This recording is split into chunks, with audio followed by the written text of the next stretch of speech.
What I wanted to really get into today was this topic of caloric deficit, because I know in the challenge, we again like to emphasize a healthy metabolism and a healthy metabolic rate. Does everyone understand their base metabolic rate? What that means? Yeah. Yeah. So your base metabolic rate is how many calories you are burning at rest. Okay, so when you did your in-body scan, there'll be a little segment in there that says BMR, base metabolic rate, and that is how many calories your body burns at rest. The more muscle you have on your body, the higher your base metabolic rate will be, because muscle has a heavy cost.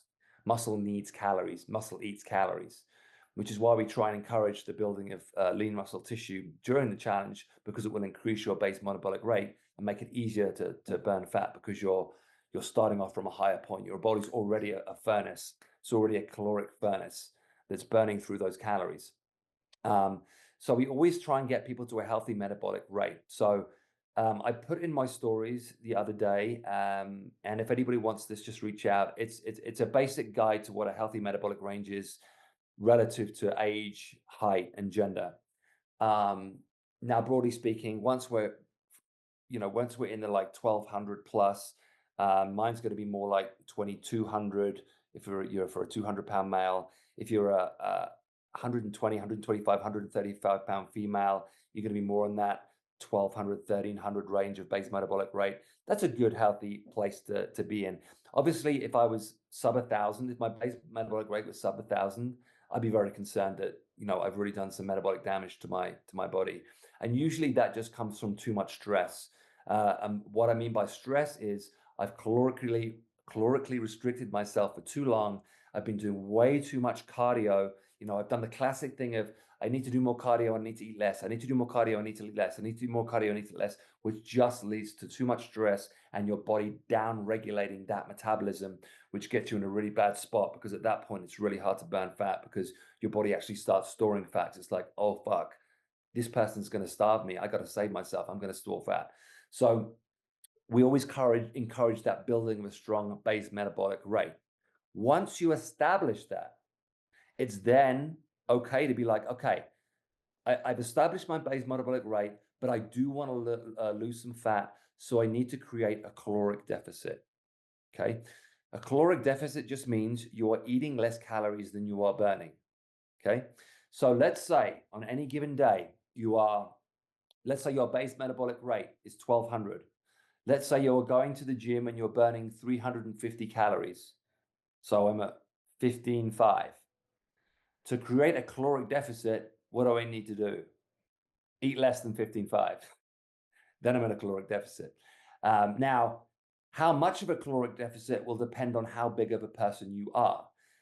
So for example, I can afford to be in a 500 calorie caloric deficit every day, because I'm eating 3,400 calories a day, which leaves me with 2,900, which is more than enough to be fine. If you're only consuming 1,200 already, you can't subtract 500 and only be at 700 calories. That's a bad place to be in. So the smaller the person, the lower the caloric deficit is going to be. It might only be 200 calories, 300 calories max. So this is something you need to speak to your coaches about, if this is something, the direction you want to go. Let's say like you speak to your coach and say, I'd really like to lose X amount of fat, or I'd really like to lose a couple of pounds in this last 2 weeks of the challenge. How should I go about that? If you're not already in a caloric deficit, now is the time to create that caloric deficit. Okay. Now, you have to be smart with it. We don't want to starve ourselves. We don't want to get ourselves in a bad mental spot of just being like, I'm just going to not eat. So you have to be smart. You never reduce protein. So we're not going to take those calories from protein, because we want to conserve our muscle. Because remember, protein helps maintain our muscle mass, which increases our base metabolic rate. So those calories are going to come from carbohydrates and or fats. Okay. We don't want to take the fats too low, because it will affect our hormones. I'm sure you've heard of stories of women who have disrupted their cycle through under eating and consuming too little fat, which is, a place we don't want to be in. So most of you guys will be taking those calories from carbohydrates, from sugar, right? Um, some may come from fat, but likely more will come from sugar. I like to I like to say to people, and this is hard for you guys because this is a European thing, but it's 1 pound of fat per kilogram of body weight. So if you want to calculate your body weight in kilograms, it's your poundage weight divided by 2.222, which will give you your weight in kilograms. And then you're going to do 1 pound of fat per pound of per kilogram of body weight. So let's say I'm 90 kilograms. I'm going to be taking in 90 grams of fat. If I'm 60 kilograms, I'm going to be taking in 60 grams of fat. Now you can go a little bit less than that, but that's kind of like a safe range to be in. If you are having more than that, if you are having more than 1 gram of fat per kilogram of body weight, and you're not losing fat, you're not losing weight, that's a good sign. It's like, okay, great, I can afford to lose some fat from here because I'm above my my allowance. Okay, so I was speaking to someone yesterday that was the case. I looked at their numbers. They expressed that they wanted to lose some extra fat in the remainder of the challenge. So I looked at how much fat they were consuming.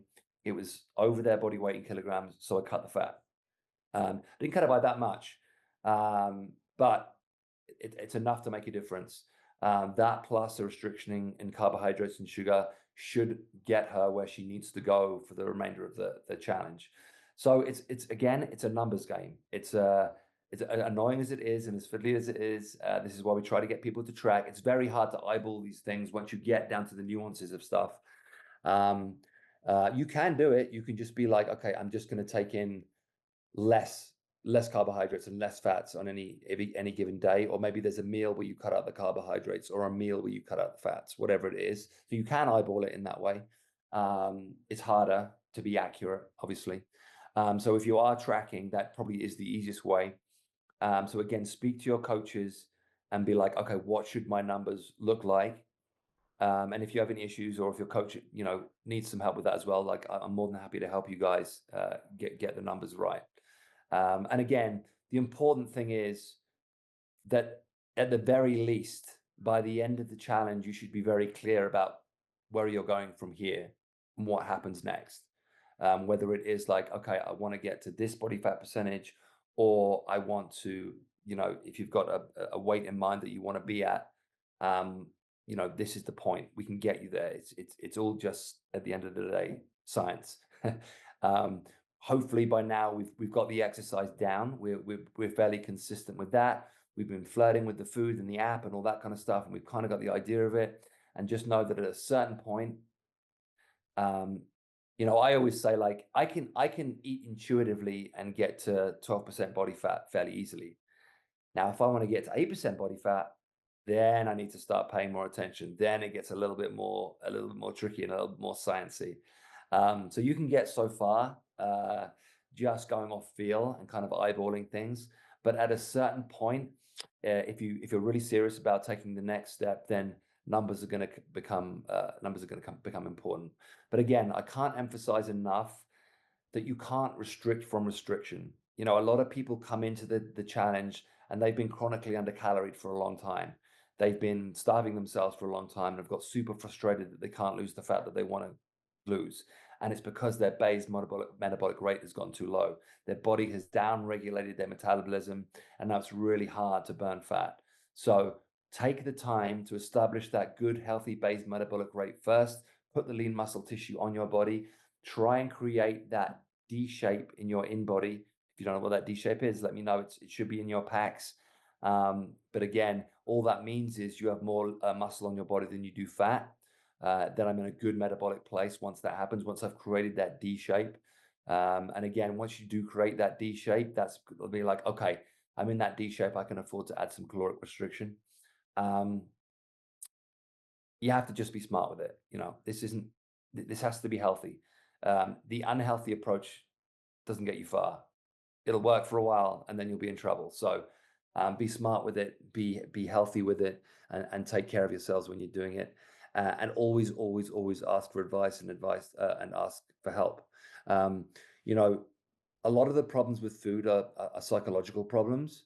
Um, it's easy to build bad relationships with food for all of us, for men, for women. Like so many people I know, men and women, have had issues with food, and have malnourished themselves, or have, just built unhealthy habits because they either didn't know, they weren't sure, or some kind of emotional response. And there are all kinds of reasons, right, for emotional responses to food. There's all manner of reasons why we get triggered by certain things. Um, you just have to, think about the long term. Think about your body, your health, your mindset. Because the other thing is, if you're in big caloric restriction for long periods of time, you will get like brain fog, and you'll start to struggle to perform mentally. And I'll give you an example. Josh, Josh, he's one of our top coaches down there in Palm Springs, and he's been with me in Ottawa for a long time. He did a bodybuilding competition last year, and of course, a bodybuilding competition is the extreme of what we're talking about, right? A bodybuilder, when they get on stage, is very, very unhealthy.